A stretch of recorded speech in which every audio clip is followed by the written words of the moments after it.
Greetings, Governor. Greetings. My name is Thomas Sylvester. Welcome to Burrillville. I am a third-generation Rhode Islander, and I've lived in Pascoag for over 20 years with my wife, Julie. I was a plaintiff in the MTBE court case, in which a permanent injunction was granted for the closing of wells 3 and 3A in Pascoag. At the time, we had 2 boys. Aiden was 4.5 years old, and Patrick was 11 months. Our 11-month-old was still breastfeeding. One day, while my wife had showered and then began to breastfeed my son, she realized that his cheeks were bright red and in a regular shape, matching exactly where they normally rested against her. They were not red from wetness or spit, they were perfectly dry. It was from the residue of the MTBE from when she would shower. It was at this point we stopped using the water as completely as we could. Friends commented that they could smell the sweetness when they came into our home and used the bathroom. I began putting saran wrap over the toilets. We have a steam radiator system in my house, the old kind that hisses out steam when the heat comes on. I jerry-rigged the system to backfill the boiler through the drain spigot with bottled water to minimize the release of contaminated steam throughout my home. We bathed and did laundry at our relatives' homes. Daily time constraints and travel back and forth made it difficult to manage.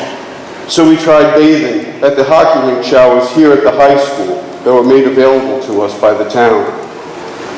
We brought the baby tub to wash our youngest, but he kept trying to flip over and get out onto the floor in the locker room. You know, where you wear the flip-flop so you don't get athlete's foot.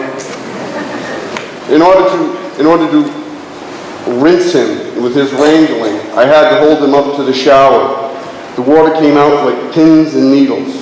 As soon as the water would hit him, he would begin to scream, and my wife would begin to sob. We personally went without water, except for toilets, for 248 days. No one. Every time. Sorry, I'm sorry, those are the rules. Excuse me. Would you do a concluding statement?